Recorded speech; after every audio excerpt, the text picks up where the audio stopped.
Assalamualaikum warahmatullahi wabarakatuh. Bismillah, alhamdulillah, wa syukurillah ala jami ni'amillah.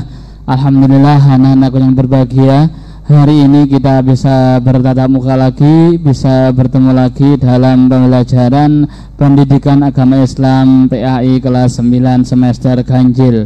Maka dari itu, sebelum kita awali pertemuan pada pagi hari ini, marilah kita awali dengan bacaan doa. Semoga apa yang kita kerjakan pembelajaran kali ini dan juga semua keluarga kita selalu diberi kesehatan oleh Allah Subhanahu wa taala dan dimudahkan segala masalahnya dan dijauhkan dari segala musibah. Seperti biasa, berdoa sesuai dengan apa yang Pak Rozikin hafalkan. Kalian cuma sekedar mengikuti atau mengamini saja. A'udzubillahi minasyaitonir rajim. Bismillahirrahmanirrahim. Raditu billahi rabba wa bil islami dina wa bi Muhammadin nabiyya wa rasula. Rabbi zidna ilma warzuqna fahma bi rahmatika ya arhamar rahimin. Amin ya rabbal alamin.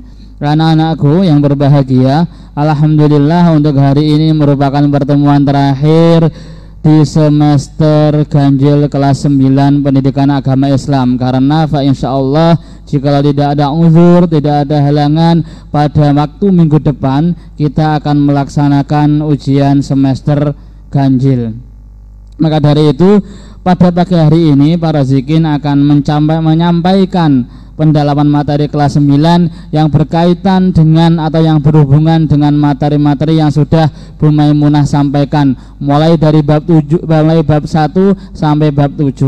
Anak-anakku yang berbahagia, perlu diketahui untuk materi ujian semester ganjil pada tahun ini berkisar antara bab 1 sampai bab 7. Kalian bisa menelaah, kalian bisa mempelajari soal-soal baik pilihan ganda ataupun isian ataupun uraian yang ada di buku paket kalian masing-masing. Dan jangan lupa sebelum membaca terhadap soal-soal yang ada, kalian semua harus berusaha untuk mendalami materi yang ada pula.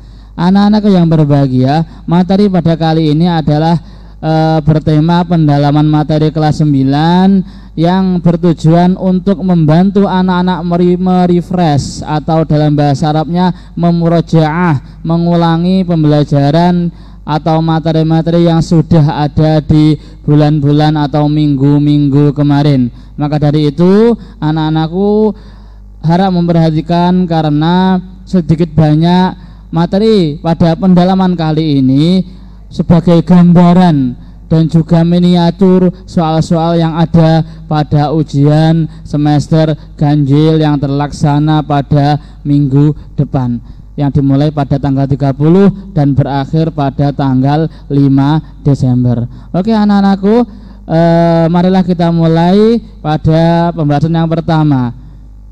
Nah, di sini ada soal pertama berbunyikan, hari dibangkitnya manusia dari alam kubur dinamakan apa anak-anakku? Perlu diketahui dalam rukun iman ada beberapa. Coba, insya Allah kalau sudah kalian menelaah, rukun iman itu ada 6. Kemudian dalam rukun iman itu ada rukun atau iman kepada hari akhir. Nah, dari hari akhir itu ada beberapa step by step yang harus dilakukan oleh manusia setelah meninggal dari dunia. Dunia fana ditinggalkan oleh manusia, kemudian manusia akan mengalami fase-fase step by step untuk menuju tempat yang paling abadi, baik di surga maupun di neraka. Kalau surga berarti dia mempunyai amal yang baik sebelumnya atau hidup di dunianya dia beramal baik. Kalau di neraka berarti dia perlu membersihkan dirinya dari dosa yang ia lakukan di dunia sebelum dia masuk ke surga. Nah, di sini ada pertanyaan. Hari dibangkitkannya manusia dari alam kubur dinamakan apa? Reinkarnasi, yaumul ba'as, yaumul hisab, atau yaumul mizan? Apa coba?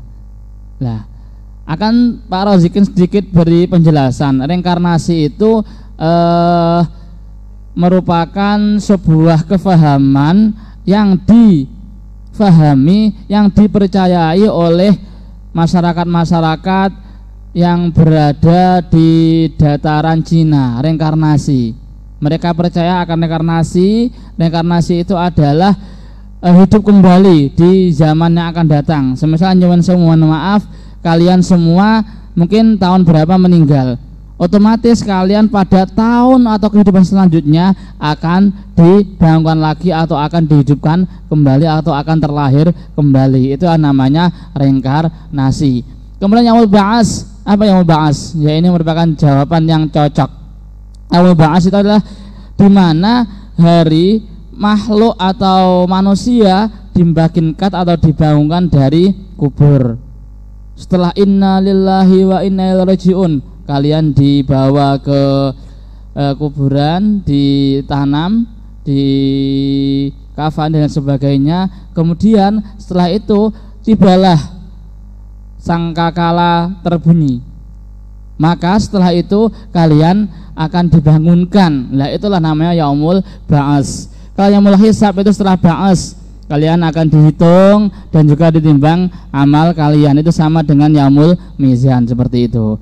Berarti jawabnya adalah yaumul ba'ats, ini jawabnya. Oke. Selanjutnya firman Allah Subhanahu wa taala yang menjelaskan tentang ditunjukkannya amaliyah di dunia walau seberat zarrah adalah wa may ya'mal mithqala dzarratin khairan yarah wa may ya'mal mithqala dzarratin syarran yarah. Itulah ayat bunyinya. Kira-kira apa yang cocok dengan jawaban A, B, C, D? Yang cocok adalah Al-Zazalah yang berbunyi wa may ya'mal, barang saya yang beramal mithqala dzarratin, seberat dzarrah, khairan yarah, maka Allah akan khairan yarah, maka Allah akan melihat amal yang baik yang kamu lakukan. Wa may ya'mal mithqala dzarratin syarran yarah, dan juga sama, Allah akan melihat amal seorang walaupun seberat dzarrah, dan itu pun kejelekan tetap dilihat oleh Allah Subhanahu wa taala. Berarti jawabnya adalah Az-Zalah. Oke, selanjutnya ucapan seorang kepada orang lain yang menyatakan kesediaan dan kesanggupan untuk berbuat disebut apa? Ya, motivasi adalah semangat. Janji al-wa'du dainun, janji ibarat hutang, maka dari itu harus dilaksanakan. Nasihat adalah pitutur baik, optimis adalah yakin akan berhasil. Maka jawaban yang cocok itu adalah janji. Karena apa? Al-wa'du dainun, janji ibarat hutang. Oke, nomor 4. Berbakti kepada orang tua akan mendatangkan keberkahan sebagai berikut.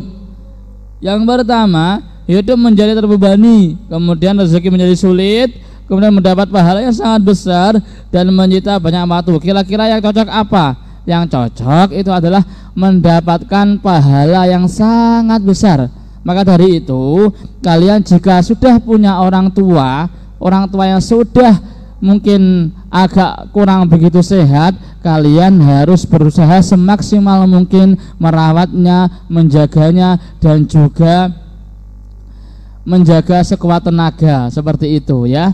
Jangan disia-siakan. Karena kenapa? Karena perlu diingat anak-anakku, sebelum kita dewasa perlu diingat, perlu dihayati, kita dulu itu merupakan anak yang tidak bisa apa-apa, yang kemudian oleh orang tua dididik, dibesarkan. Tidak selayaknya jikalau kita tidak melaksanakan, tidak mentaati terhadap orang tua. Na'udzubillah min dzalik. Jangan sampai kita mendustai dan juga melukai terhadap orang tua. Oke, nomor 5. Berikut ini merupakan azab bagi siswa yang merendahkan guru-gurunya, kecuali apa? Badan menjadi kurus, kemudian mati tanpa membawa iman, disempitkan rezekinya, dan juga hilang manfaat ilmunya ya. Jangan sampai kita tidak menghargai terhadap guru-guru kita. Karena kenapa? Karena guru itu adalah orang tua nomor 2 setelah orang tua yang ada di rumah. Kalau orang tua yang ada di rumah itu merupakan tarbiyatul jismi anak-anakku, yang merawat terhadap jisim kalian, yang memberikan nafkah kalian. Sedangkan guru itu adalah tarbiyatul akli, yang mendidik akal kalian, yang memberikan asupan-asupan akhlak kepada kalian. Tidak sangatlah wajar jikalau kalian tidak menghargai bapak ibu guru.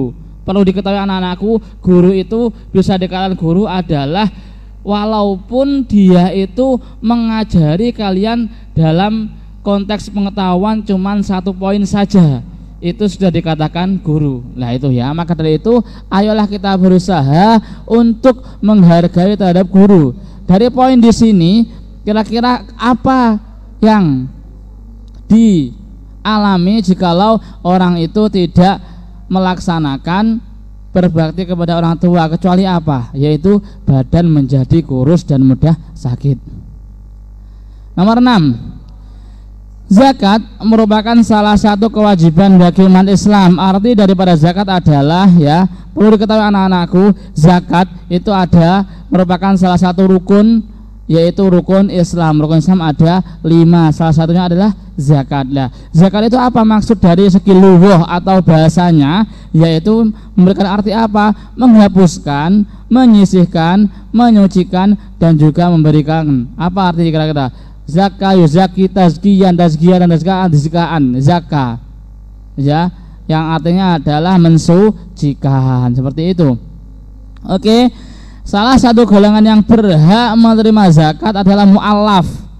Apa mu'alaf?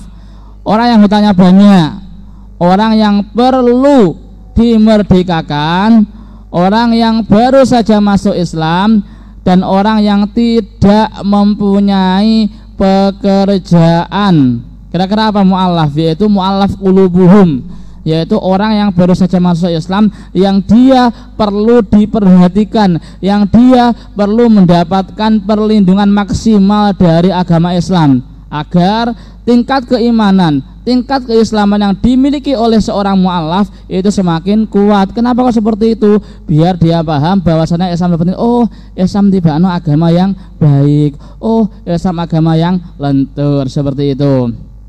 Nomor 8, batas minimal jumlah harta yang dimiliki oleh seorang sehingga harta itu wajib dikeluarkan disebut apa?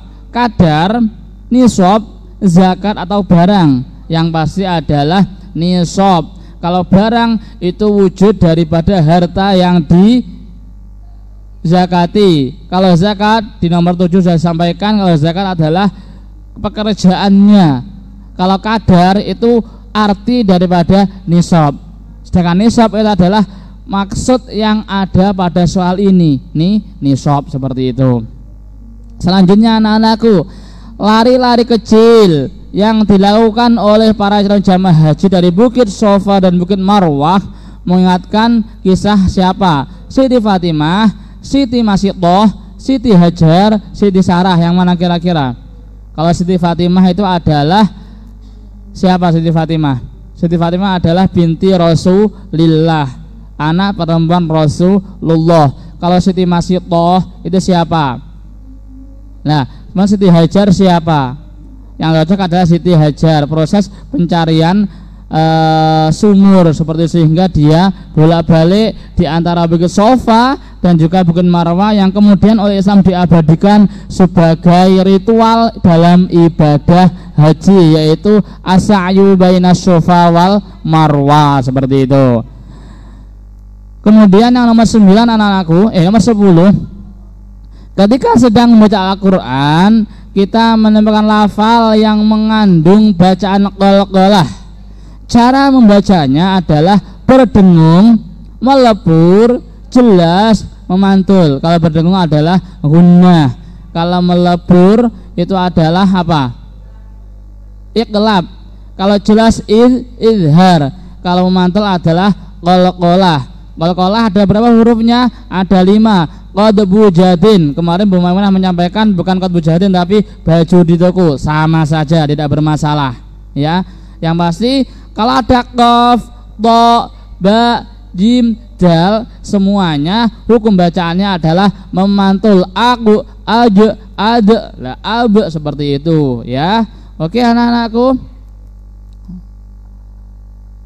Alhamdulillah soal-soal yang sudah menjadi preview materi pada pagi hari ini sudah selesai. Insya Allah soal-soal yang disampaikan pada kesempatan pagi hari ini merupakan miniatur, merupakan gambaran soal yang disampaikan pada waktu kita melaksanakan ujian ujian semester ganjil ya. Maka dari itu para zikin cuman menyampaikan, cuman mengingatkan bahwasannya materi ujian pada semester ini mulai dari bab 1 hingga bab 7 kalian bisa membaca materinya, bisa mengerjakan soal-soal yang ada. Insya Allah jikalau kalian bisa mengerjakan soal yang ada di buku paket, insya Allah saya jamin kalian bisa mengerjakan soal-soal yang ada pada ujian semester ganjil.